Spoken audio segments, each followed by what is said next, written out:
Live at Lunch. Good afternoon, I'm Caroline Gerhardt in for Bayla Walker. Thank you for joining us for Live at Lunch. We're starting with your forecast this afternoon. We have some clouds in the sky, but we're staying dry, at least for now. Forward meteorologist Zach Webster is tracking what you can expect. Zach? Yeah, Caroline, it still looks coming up. Still cloudy, still gray, but at least we're out of the 90s, right? Yes. Yeah, yes, thanks, Zach. We'll take that.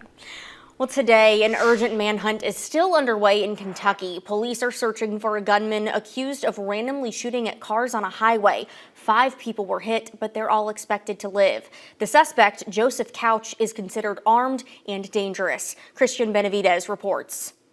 Officials confirmed Couch has a military background, including 4 years with the National Guard. The sheriff's office says they have already received hundreds of tips.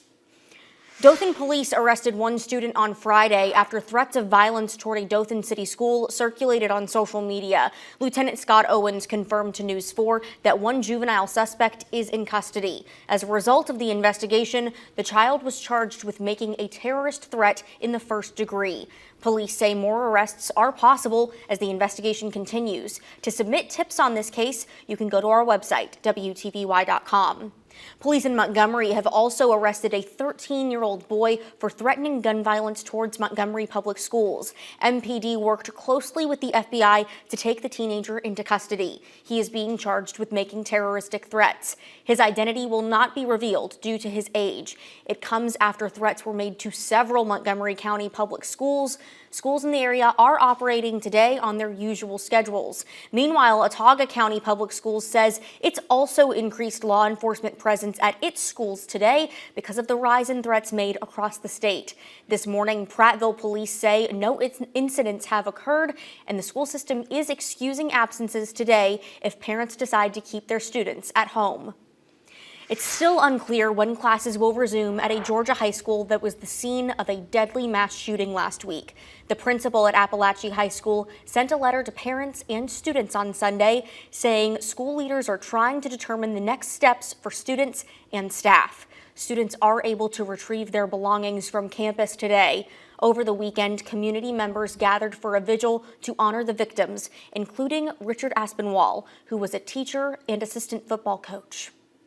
He was always the behind-the-scene guy who, wasn't looking for, any thanks or gratitude. The alleged shooter and his father both faced charges for the shooting. They had their first appearance in court on Friday.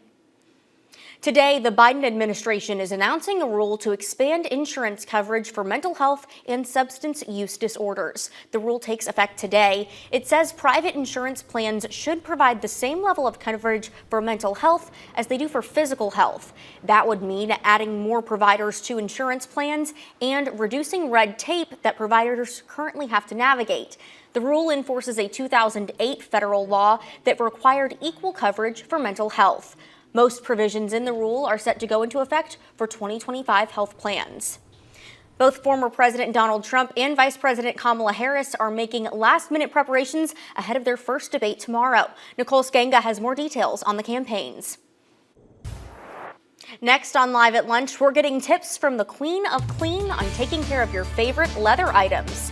Plus, a grandfather is celebrating his health after a rare triple organ transplant. He shares his story next.